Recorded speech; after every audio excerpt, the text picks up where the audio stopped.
Hello दोस्तों, राधे राधे। मैं लीला गुरु बहन आपको सभी को प्रणाम करती हूँ। मेरी प्रणाम को स्वीकार कीजिएगा। दोस्तों, आप लोग कैसे हैं?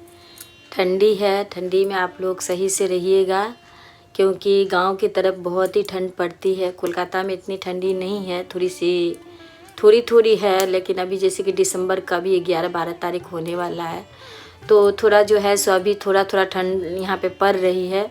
लेकिन जैसे कि आप लोग गांव साइड में अगर रहते हो हमारे गुरु भाई बहन, तो आप लोग संभल के रहिएगा, अच्छा से रहिएगा, क्योंकि और बड़े बूढ़ों को आप लोग अच्छा से रखिएगा। उन लोगों को बचा करके संभाल के रखना है आप लोगों को, हम लोगों को।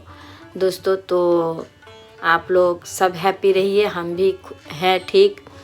और दोस्तों, जैसे कि मैं आज आप लोग को एक शिव कथा सुनाने जा रही हूँ।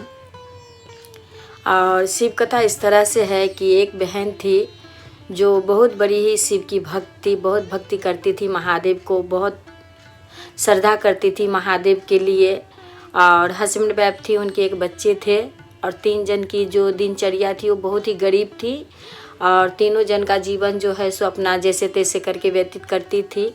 लेकिन महादेव का बहुत बड़ी भक्त थी। महादेव का सेवा, महादेव का पूजा करना वो कभी नहीं छोड़ती थी। हमेशा कितना भी कुछ बीत जाए, लेकिन भगवान को भोग लगाना, बाबा को जल चढ़ाना। और आप लोग तो सब जानते हैं कि मिश्रा जी कहते हैं कि 1 लोटा जल सारा समस्या का हल। अभी हमारे मिश्रा जी जो है सो दुबई में कथा कर रहे हैं, और उनकी कथा से हम लोग बहुत प्रभावित होते हैं। उनका कथा को हम लोग बहुत दिल से सुनते हैं, क्योंकि दोस्तों जैसे कि आप लोग जानते होंगे कि देखिएगा, भागवत कथा जो है सो हर जगह हमें मिल जाती है सुनने को, हर जगह होती रहती है, हम लोग जाते रहते हैं कथा में। लेकिन शिव कथा जो है सो हमें कोलकाता में जैसे कि शिव कथा कहीं नहीं में हुआ है। और एक बार स्टेडियम में हुआ भी था 2022 में। तो हम लोग ढूंढते ढूंढते मतलब गए थे, तो मतलब 2-3 दिन बीती गया था, हम लोग को 4 दिन कथा जो है सो सुनने को मिला था।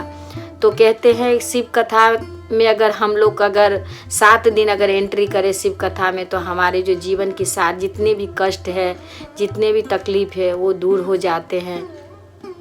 तो हमारे सियोर बाबा, सियोर वाले जो गुरुदेव है मिश्रा जी, उनका हम लोग बहुत ही मतलब उनका कथा के अनुसार हम लोग चलते हैं। वो जिस तरह से कहते हैं हम लोग करते हैं। साहेब भैया का दिया हुआ हमारे पास जो 3 सूत्र है उसको लेकर चलते हैं।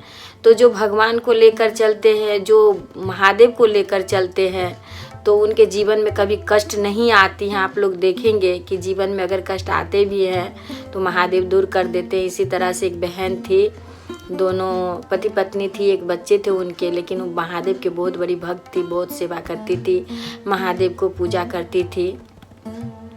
तो ऐसा था कि उनके पति जो है सो कारखाना में काम करते थे, और पति पत्नी और बच्चा, एक बेटी थी।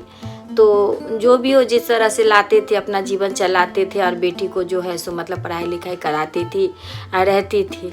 तो एक दिन क्या हुआ कि उनके पति को जो है सो कारखाना में दोस्तों हाथ कट जाता है।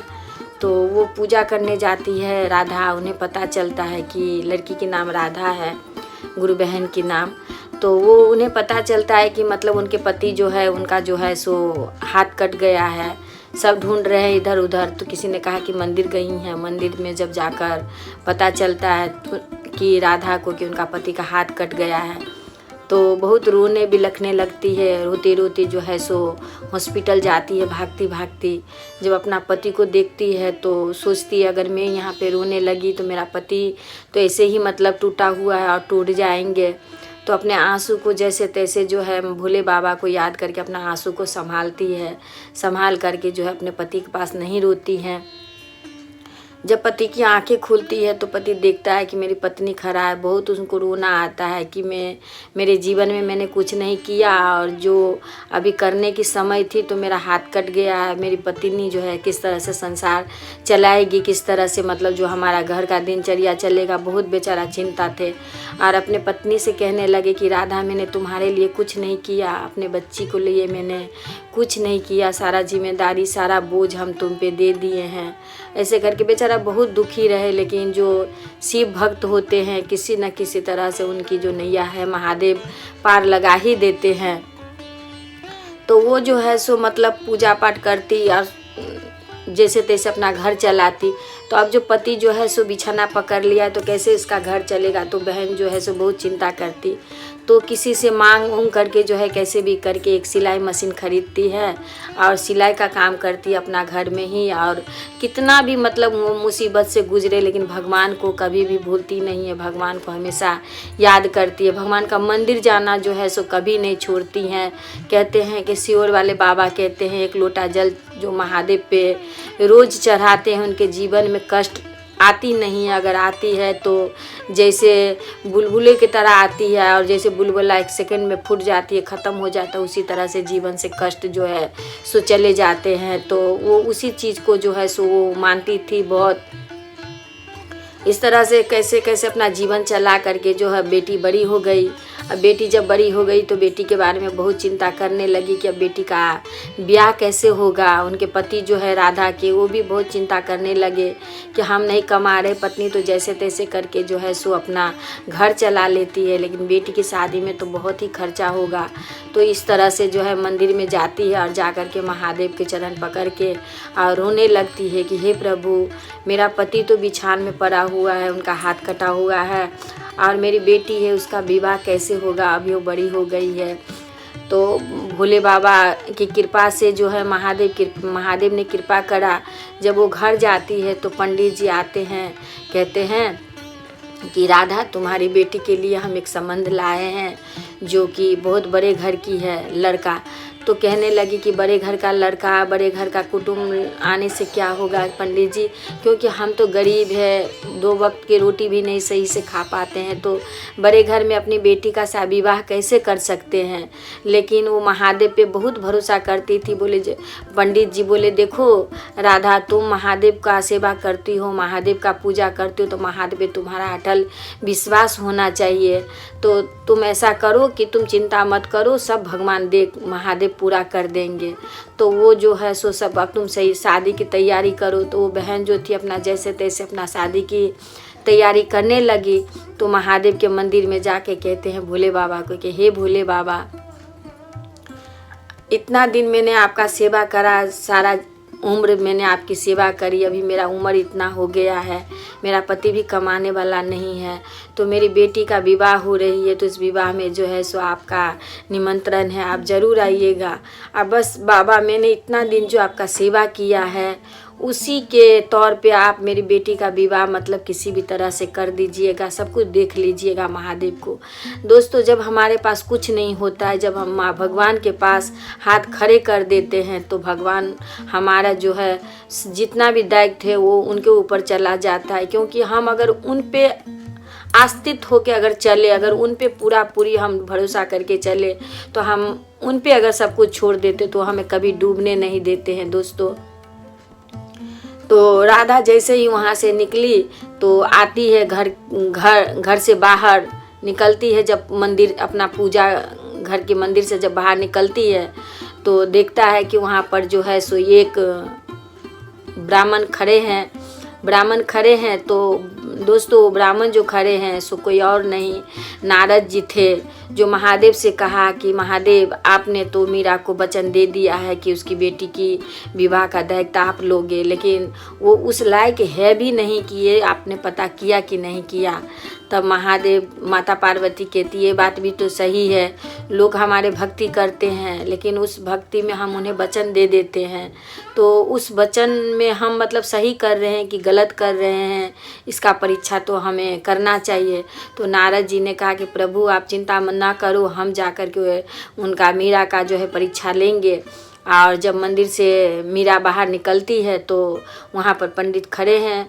वो पंडित पूछ रहे हैं कि मीरा, ऐसा करो, जो तुम्हारी बेटी की जो विवाह होने वाला है हम सारा खर्चा उठा लेंगे, हम सारा सामान गिरी तुम्हें देंगे, लेकिन तुम जो है सो मतलब मेरी बात मानो, हम जहाँ पे बोलते हैं पूजा पाठ करने के लिए वहाँ पूजा पाठ करो, और हम जिस भगवान को कहते हैं सेवा करने के लिए उनका सेवा करो, तो हम तुम्हारा सारा जिम्मेदारी जो है विवाह का ले लेंगे।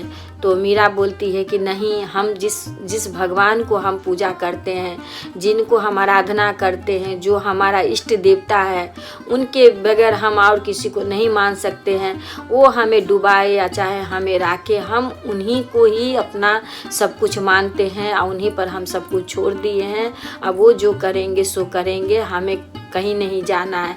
ऐसा बोलकर पंडित जी को बोलकर मीरा जो है वहाँ, राधा जो है सो वहाँ घर से बाहर जब आंगन में आती है तो आंगन के बाहर देखती है कि बहुत सारे लोग खड़े हैं, सब आपस में बात कर रहे हैं कि इनकी बेटी की विवाह कैसे होगी, क्या होगा नहीं होगा, ऐसे सब सोच रहे होते हैं। तभी वहाँ महादेव पार्वती जो है सो प्रकट होते हैं, क्योंकि राधा जो है सो भगवान को बोले हैं कि शादी का भार हम आप पर दे रहे हैं, इस शादी का पूरा जिम्मेदारी प्रभु आपका है, क्योंकि मेरे हाथ में कुछ भी नहीं है। हमने आजीवन आपका सेवा किया है और आप पे ही भरोसा किया है, तो जिम्मेदारी भी हम आप पर दे रहे हैं। तो प्रभु आप जो है शादी को देख लेना और शादी में आप ज़रूर आना। तो प्रभु वहाँ पे आए, आकर के बोलते हैं कि मीरा तुमको क्या चाहिए। तो वो कहती है कि प्रभु हमने तो शादी का जिम्मेदारी आप पे दिए हैं, बस मेरी बेटी का कन्यादान आप करा दीजिए। तो ऐसा करके बोलते हैं, बस महादेव की कृपा होती है। जितने भी बाराती सराती जितने भी लोग हैं, खाना पीना, उनकी बेटी की जितने भी सामग्री शादी का सब कुछ ऑटोमेटिक महादेव की कृपा से वहाँ पर तैयार हो जाता है और बहुत ही कुशल पूर्वक बहुत ही सुखमय मीरा की बेटी की विवाह हो जाती है। और विवाह होने के बाद दोनों पति पत्नी जो है भगवान का सेवा करते हुए वैकुंठ को प्राप्त करती हैं। इसी तरह से दोस्तों हम लोग जो है सो भगवान का अगर भक्ति करते हैं सही श्रद्धा से, सही मन से, तो भगवान हमारे मनोकामना जो है सो ज़रूर से ज़रूर पूरा करते हैं। हमें हमारा प्रभु पे हमेशा अटल भरोसा होना चाहिए, अटल विश्वास होना चाहिए और हम जो है सो भवसागर से पार ज़रूर उतर जाते हैं।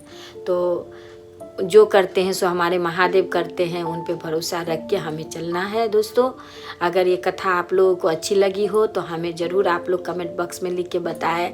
तो दोस्तों सभी को बहुत बहुत प्रणाम। गुरु सहो हम आपको प्रणाम करते हैं, हमारी प्रणाम को स्वीकार कीजिएगा।